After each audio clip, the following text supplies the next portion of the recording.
What is up guys, welcome to another Paragon patch. I did mention I wouldn't continue this series until after my exams, but I couldn't resist. So there are a couple big changes in this patch, the biggest one being crit change and the Rampage Nerf. But there was also changes to other heroes, most notably Steel and Sevarog, and a change to harvesters. So before we take a look at the tank balance pass, let's discuss the new changes to crit. Now we can all agree that crit was a big issue in Paragon. It was kind of ridiculous with AD carries being able to two-shot heroes, so even though I main Murdoch, I'm kinda glad they introduced some changes. Firstly, they reduced the base crit bonus stat from 200% to 150%. That means the max crit bonus you can now get is capped at 200%. So you will be hitting a lot less than what you could potentially hit. The second change is to the value of crit chance itself. One card point is now worth 3% rather than 4%, reducing the cost efficiency of crit cards.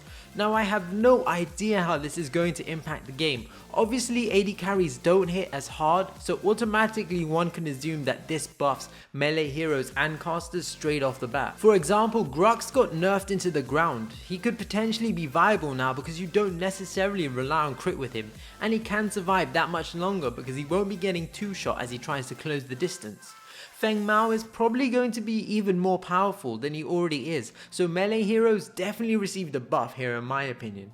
Casters also now should potentially be better. They should fall off later in the game because they hopefully won't be dying as quick as they did prior to the patch. I hope this is the case because I know a lot of people wanted to see a casters balance pass.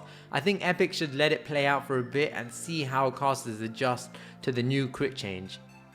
Now I really do like these changes, but there's two issues that I have to bring up. Someone on Reddit did the math with regards to the optimal DPS build, and it turns out it's not worth it to build any crit whatsoever. I haven't checked this for myself, but if this is the case, then what else are you really supposed to build? You could just go all damage and attack speed with lifesteal, and that's all AD carries would ever need. There's no real exciting cards with some great passives or actives that you could really switch them out for. There's no variety is what I'm trying to say, and that's what the card system is meant to be bringing to this game. I mean, why else have a card system if you can't use that amazing variety? And the second issue I have is with the reduction in crit and casters falling off a lot later in the game, we're probably going to see the average game time increase, which I don't like, especially if you're playing a couple games every day. It does add up if you're playing now an hour games when you were playing on average 30 minutes. I don't know if it's gonna be that long, and I'm not sure if it will impact the game in this way, but I have a feeling if everyone's falling off later in the game and AD carries are doing a lot less damage, the game will start to drag on a bit more. Whether this is a good thing, I don't know. Maybe let me know in the comment section below. So moving on to the other nerfs, this was one players had been crying out for ages. Even Rampage players agreed he needed a nerf, and so Epic obliged. The main changes that take place are to Rampage's passive, King of the Jungle. They've removed the health regen bonus based on missing health and replaced it with a flat bonus health regen while in the jungle. This is now 4.2 health per second. His Feral Roar ability has now completely been removed from the game, which means he can't jump super distances unless he uses his ultimate. This kind of means that you either have to engage and commit to your engagement or use your ult to escape. That, like, you can't engage and then now jump away because that distance is reduced. The enemy team can catch you easily.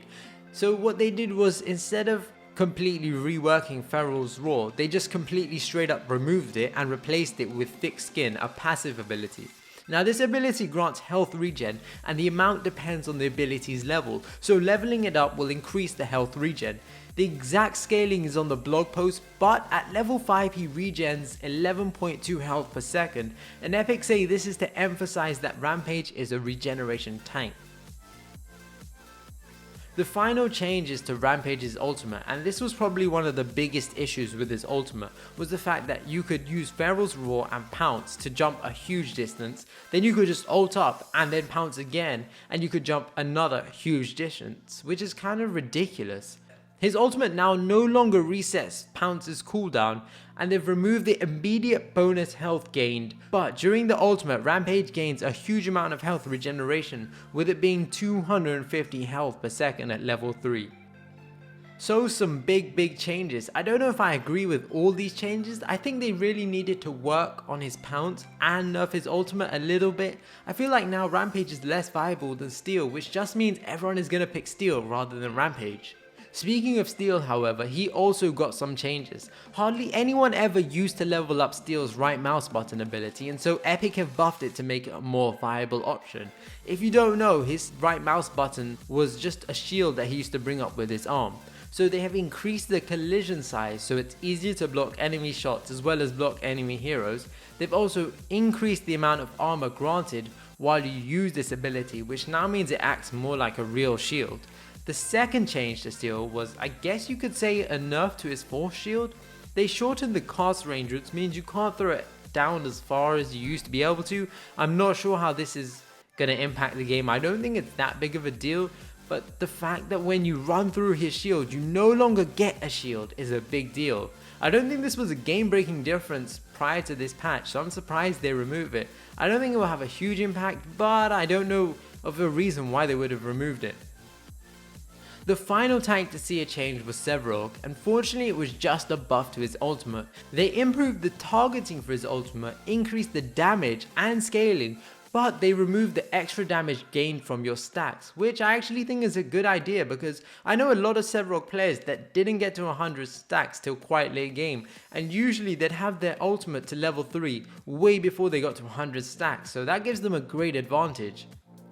Now, I guess you could say the third biggest change is to harvesters. You now get 100% of the amber when attacking an enemy harvester rather than the original 25%, which is absolutely huge. It's now rewarding to destroy an enemy harvester, so junglers now have a lot more use.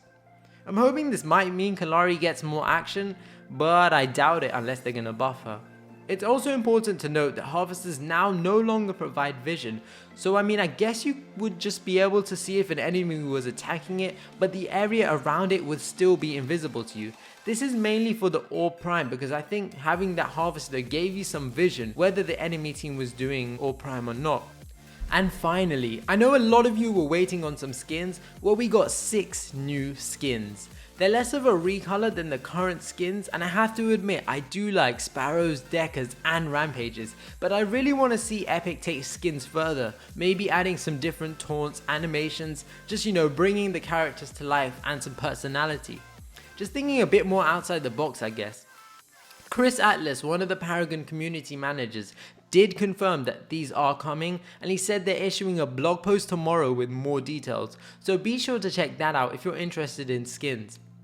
He also did confirm the skins will cost 500 coins, which equates to around $5. I think this is pretty decent. I kind of expected it to be around $4 to $5. I know some people were saying $20, which to me would have been absolutely ridiculous. So props to Epic for getting their pricing spot on in my opinion. Some other minor changes. They have added a player rating system so you can vote on how toxic or non-toxic your teammate was. The surrender vote is now locked until 20 minutes, and the weekly card pack includes overflowing gifts, bubble tap and necro veil. That's all from me guys. Let me know what you think of this patch in the comments below. I'll post the link to the blog post in the description below, and I'll see you guys next time. Peace.